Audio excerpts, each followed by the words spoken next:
khusus didesain untuk biasa. guru Kasih PAI tepuk tangan. Kabupaten Polewali Mandar. Dan sumber informasi terkait dengan fakir miskin itu harus dari guru PAI yang domisili di situ. Oke, ya. Jadi ada 7 program prioritas Kementerian Agama dan ada beberapa item itu yang terkait dengan guru-guru PAI. Yang dari awal itu baru internal, kita belum bicara terkait dengan di sekolah itu kan ada yang tidak seagama dengan kita, bagaimana kita bersikap dengan mereka. Kalau tidak mau hormat bendera? Itu juga banyak. Guru atau Ya, siswa? ada. Sekarang sudah di semua lini kalau Iya. kekerasan seksual itu.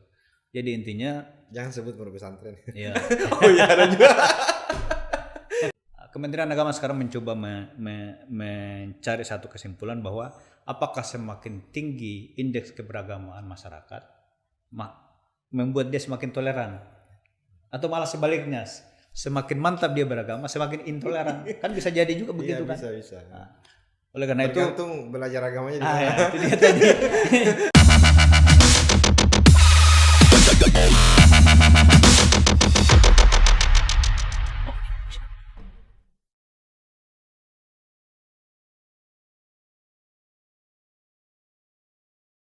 Bismillahirrahmanirrahim.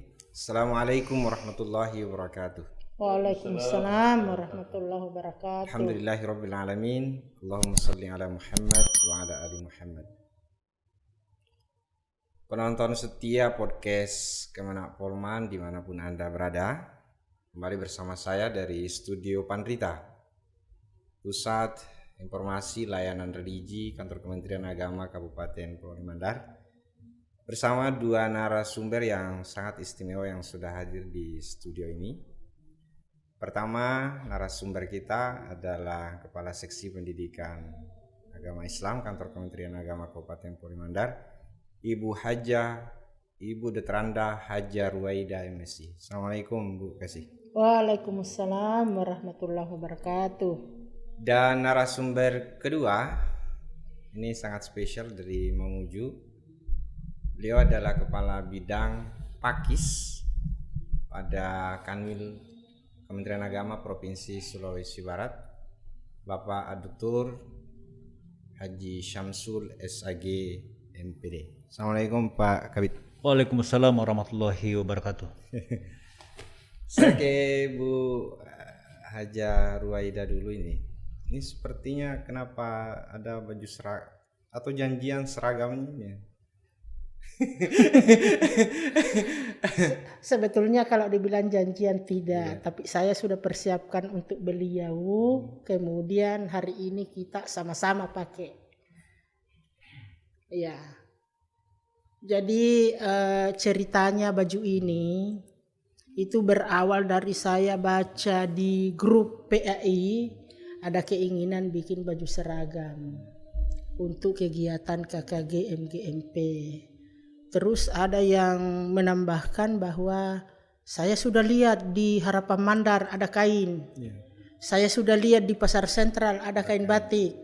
Langsung saya gabung. Saya bilang jangan coba-coba bikin baju seragam kalau dibelinya di toko yang ada di Polewali atau di pasar.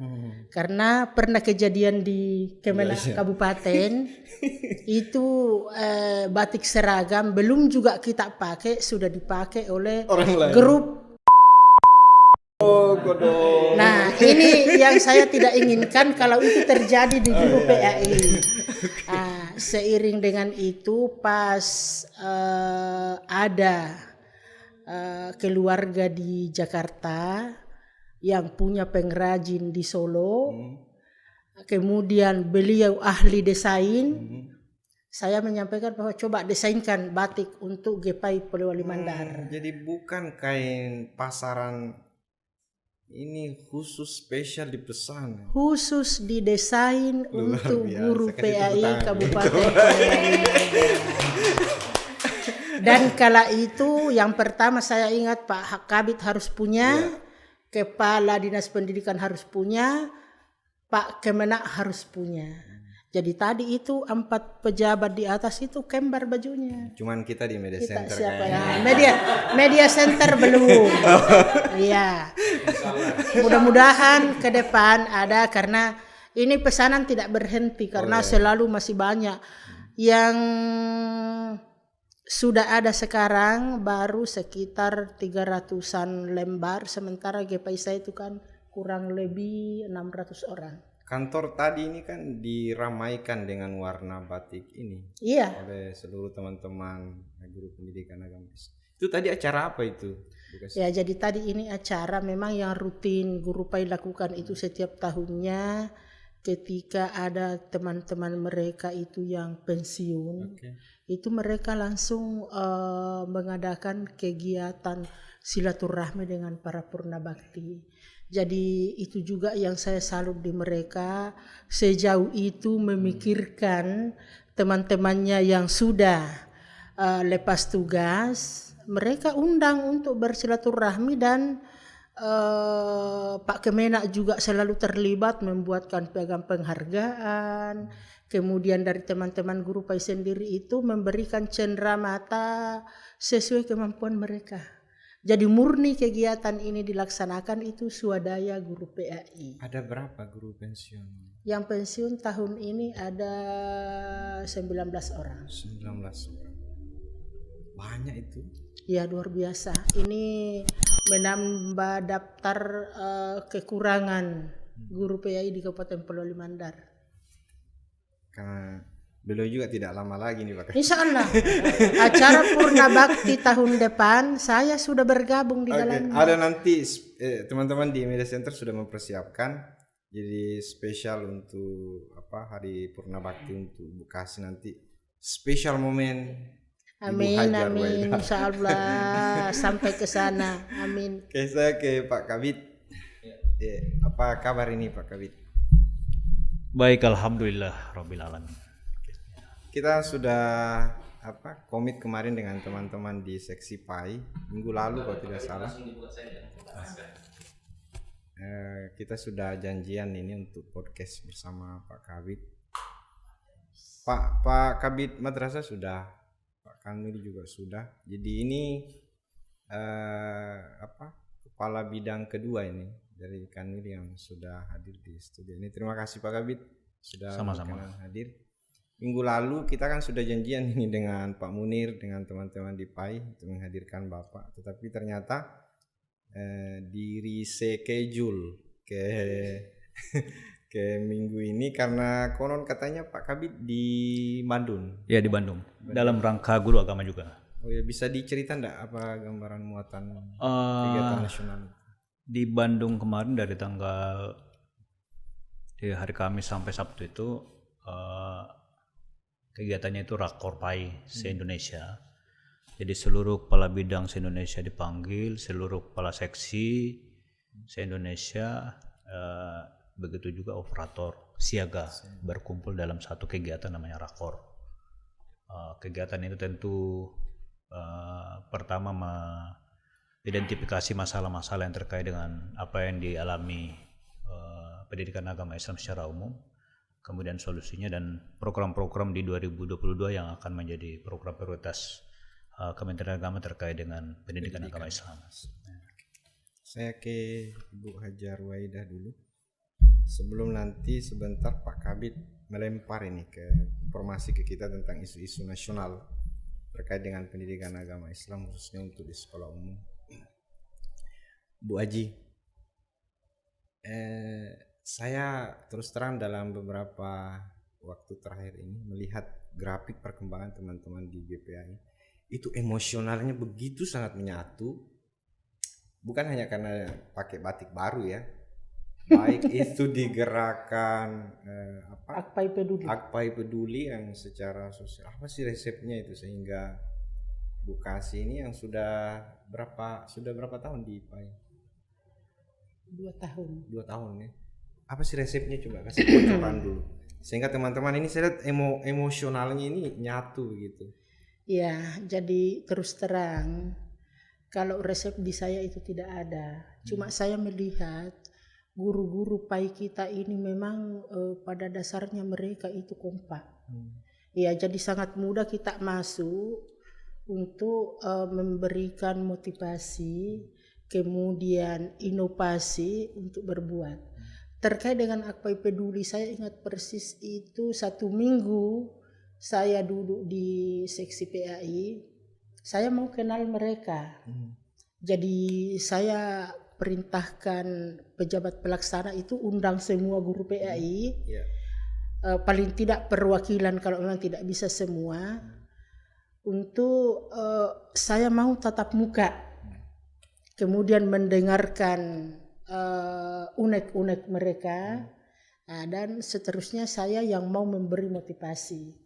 Nah, waktu itu betul terlaksana dan saya melihat mereka itu luar biasa kekompakannya, sehingga saya masukkan satu ide.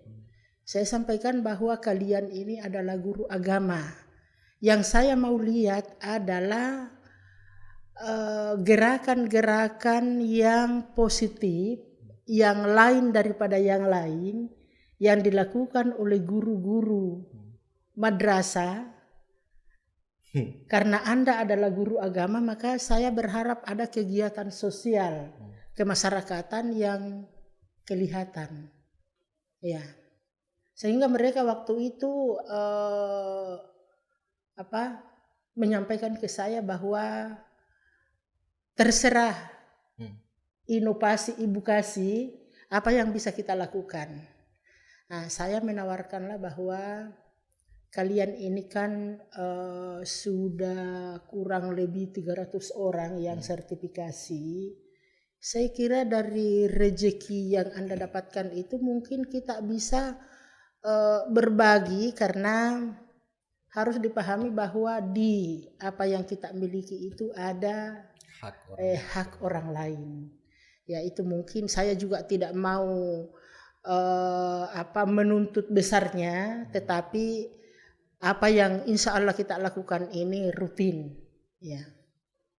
Sedikit tapi rutin. Ya, sedikit tapi rutin. Maka itulah kemudian saya menawarkan kemarin, memang ada 2.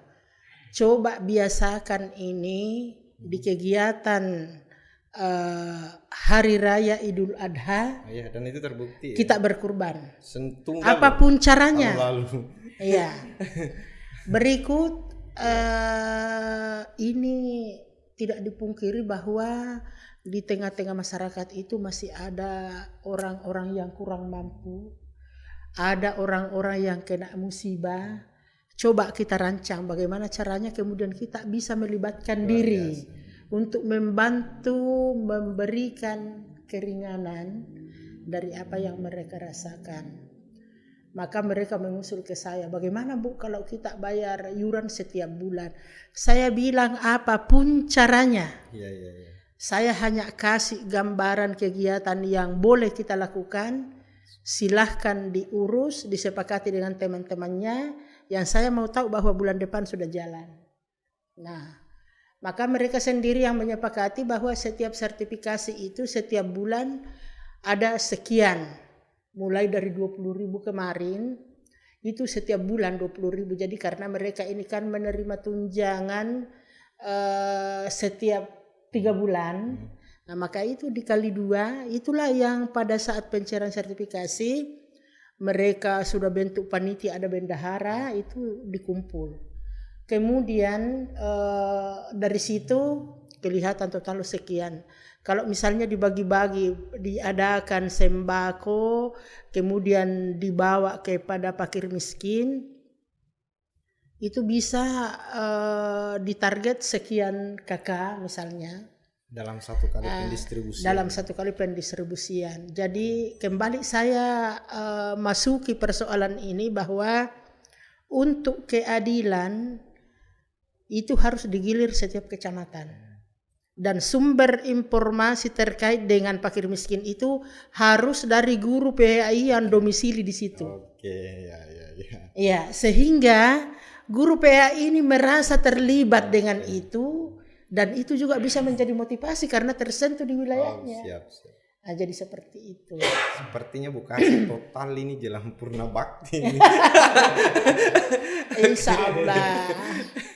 Karena kelihatan sekali loh Pak Kabid itu kan di teman-teman di sosial media, teman-teman AKPAI itu meskipun mungkin gerakannya itu terbatas ya, tetapi hampir setiap kali melakukan gerakan pasti ada tag untuk akun sosial media di Kemenang.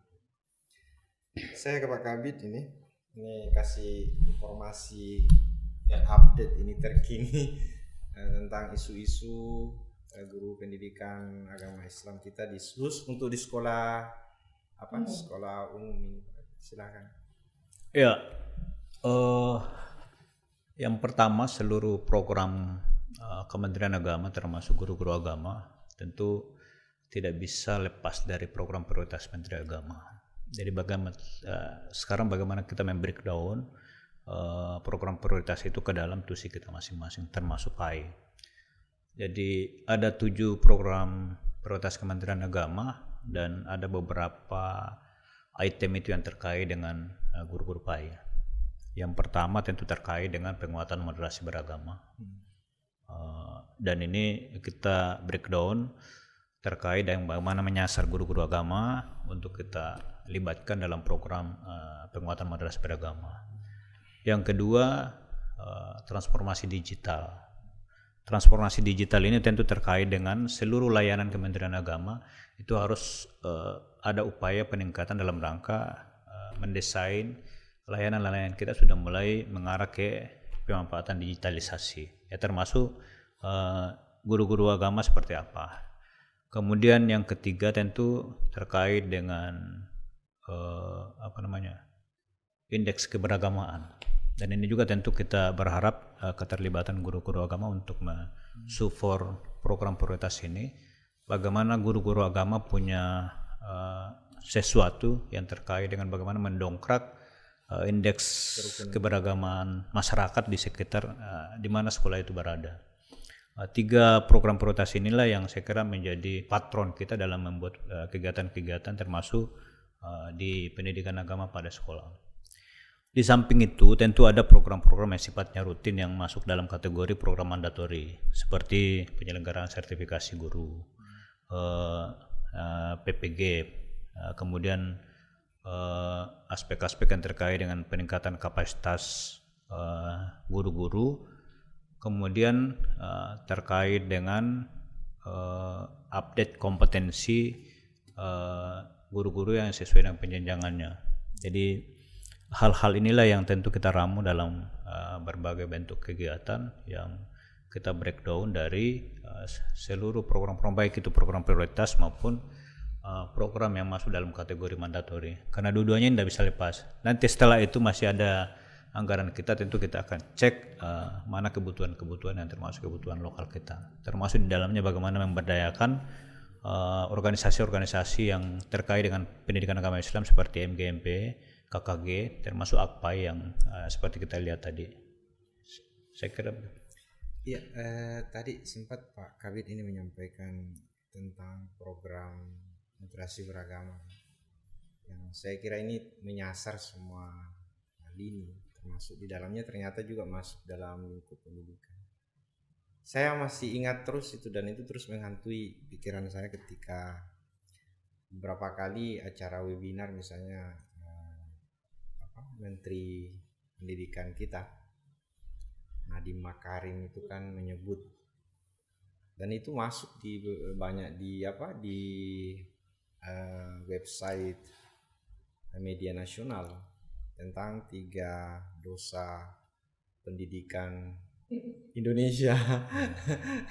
Salah satunya itu adalah intoleransi, karena itu dibuktikan dengan banyak riset yang menunjukkan bahwa kan ada intoleransi dalam bentuk hanya pemikiran, tetapi ada juga dalam bentuk tataran aksi. Tetapi yang paling menonjol dalam riset-riset yang ada itu kan adalah intoleransi dalam pemikiran anak-anak kita yang di sekolah umum, bahkan konon katanya guru-gurunya. Bagaimana Pak Kabid melihat? Ya, jadi untuk menyikapi itu tentu Kementerian Agama sudah melakukan hal-hal terkait dengan beberapa tahapan terkait dengan bagaimana menyasar guru-guru agama dalam hal peningkatan moderasi beragama. Pertama, tentu ada proses tahapannya. Kita akan panggil beberapa guru-guru yang akan kita bina dengan dalam tanda kutip TOT moderasi beragama. Ada TOT-nya dulu.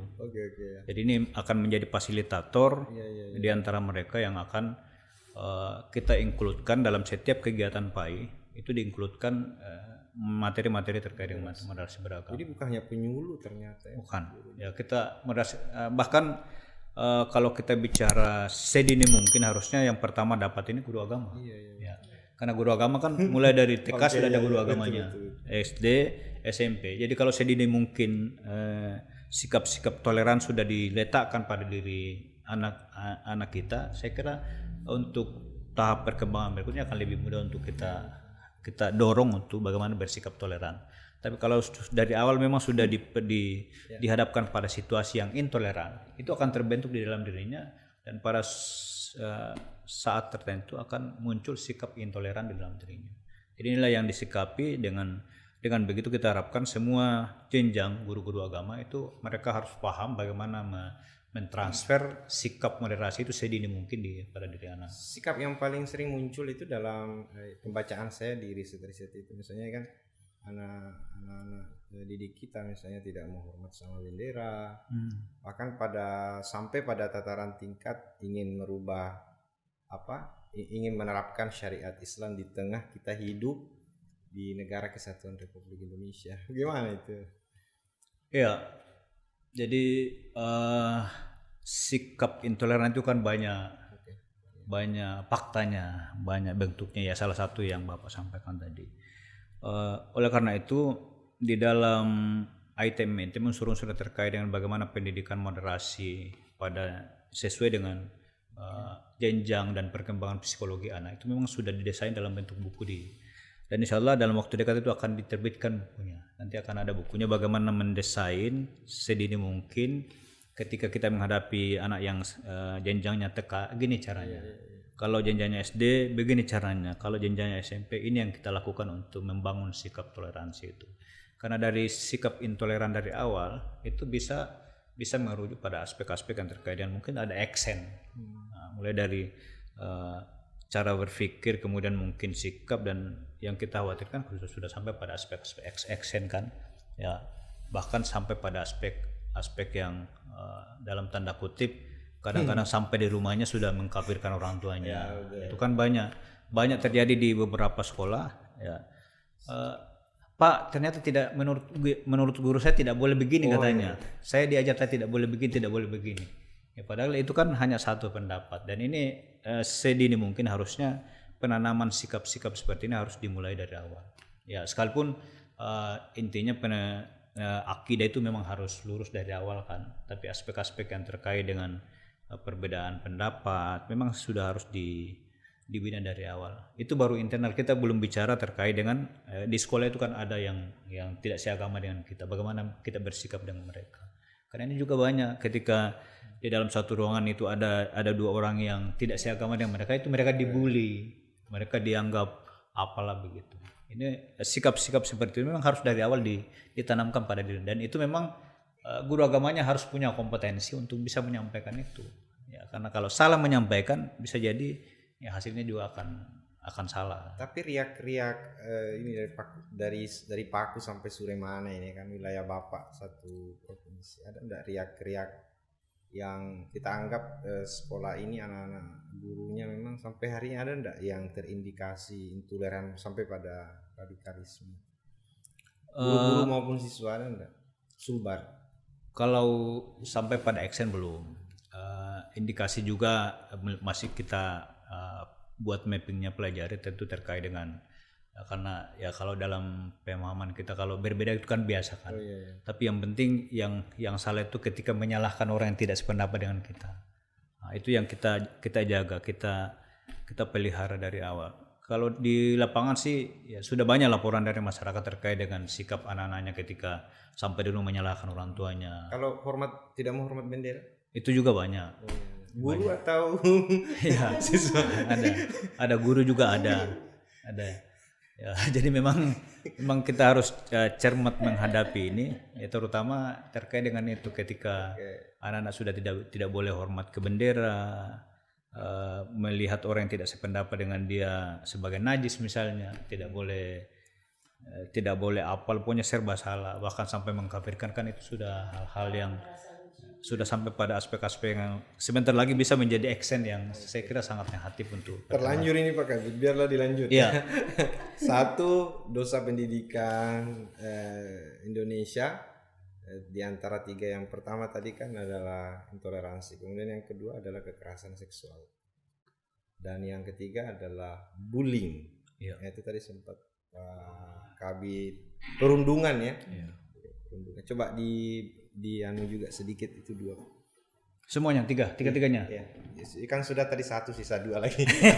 Terlanjur ini. Iya. Susah dapat waktunya beliau. Ya, sesungguhnya tiga-tiganya bisa menjadi satu paket sebenarnya. Tapi kalau kita analisis lebih jauh lagi, tentu memerlukan analisis yang sangat mendalam, terutama bagaimana menyikapinya. Misalnya kekerasan seksual. Kekerasan seksual itu kan sesungguhnya dimanapun itu kan tidak boleh. Agama siapapun kan tidak boleh. Tapi ada juga yang terjadi kan. Tentu bagaimana menyikapi ini. Pertama tentu kita harus pastikan dulu kita lakukan ini dalam rangka pencegahan atau memang sudah ada yang terjadi dan sebagainya. Itu kan beda cara kita untuk menghadapinya. Tentu dalam rangka pencegahan tentu terkait dengan bagaimana pendalaman keagamaan, bagaimana karena kejadian seperti itu kan bukan hanya dari satu sisi, tapi banyak aspeknya. Misalnya pengaruh dari alat canggih seperti ini, media sosial, itu juga bisa berpengaruh. Jadi kalau kita hanya susah sekarang Pak Kabit, kita nonton TikTok, cewek-cewek cantik semua keluar. Ya. Nonton Instagram. Tapi terus terang aja nih, kalau Pak Kabit, kalau Pak Kabit Madrasah kan memang aktif sekali di sosial media. Tapi Pak Kabit yang satu ini, Pak Kabit Pakis, memang tidak ada Facebooknya Pak? Saya tidak punya Facebook sampai sekarang. Kalau WA grup ada. Oh, kalau cuma ya. Instagram tidak ada juga. Instagram pernah ada tapi tidak aktif. Jadi teman-teman sekalian, dimanapun Anda berada, ketika ada Facebook yang mengatasnamakan Pak Haji Syamsul dengan kemudian menggunakan profil wajah beliau, pastikan untuk saat ini ya seperti kata beliau, itu adalah akun abal-abal. Jangan sampai Anda terperdaya. Oke, silakan lanjut. Ya.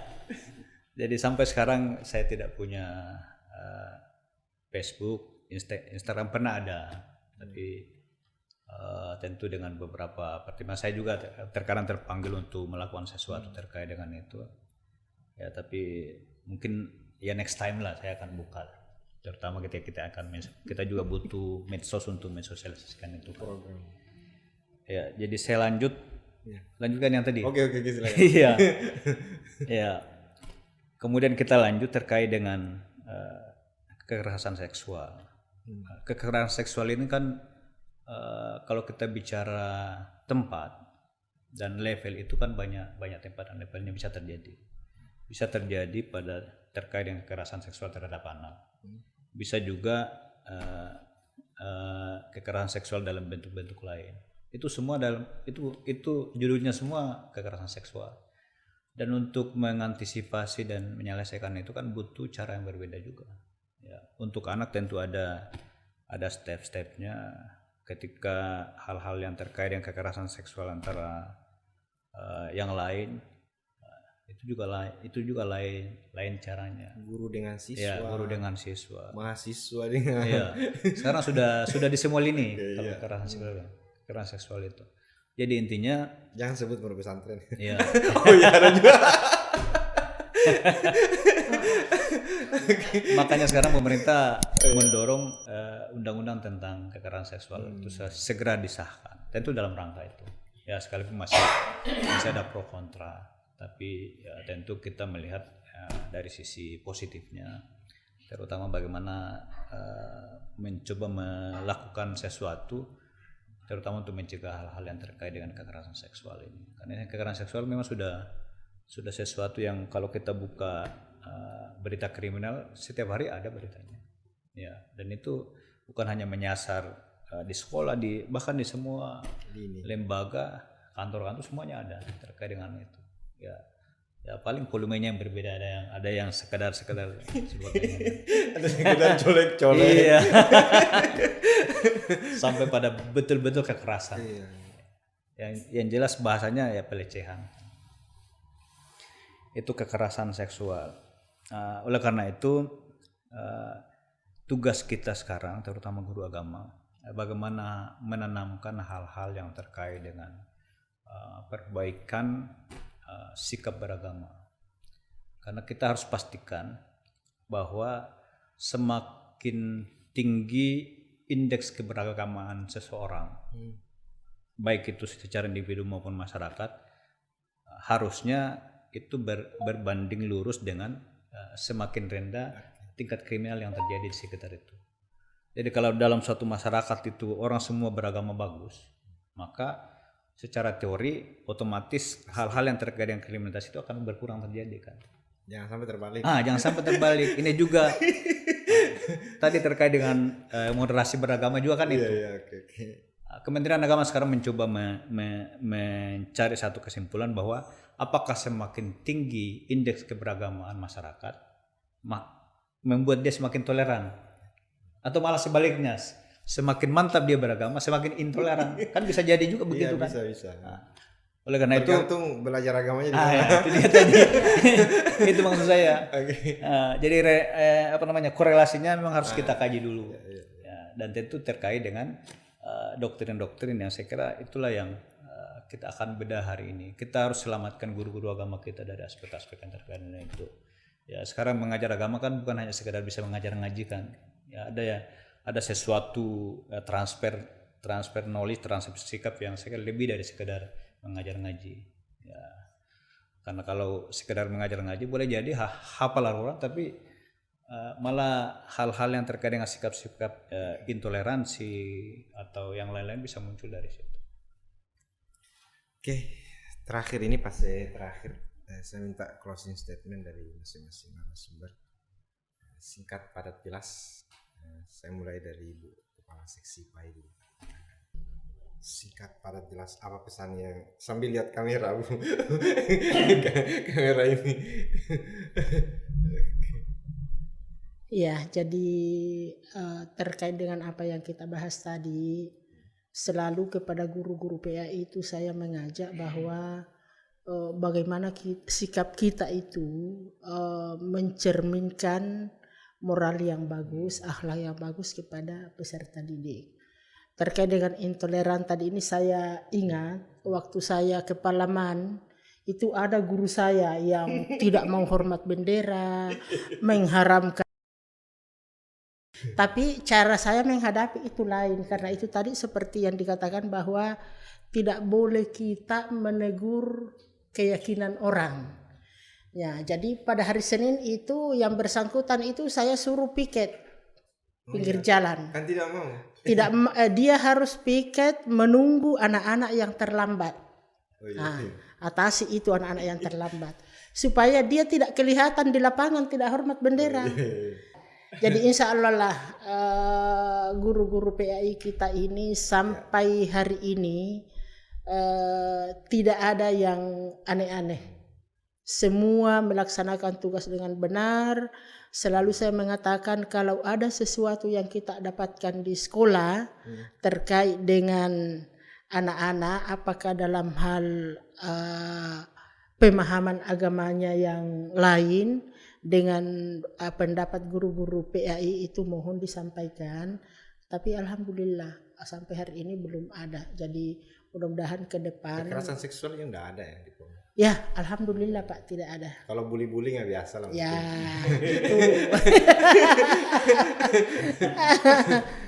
Nah biar bukan di sekolah bullying itu tetap ada.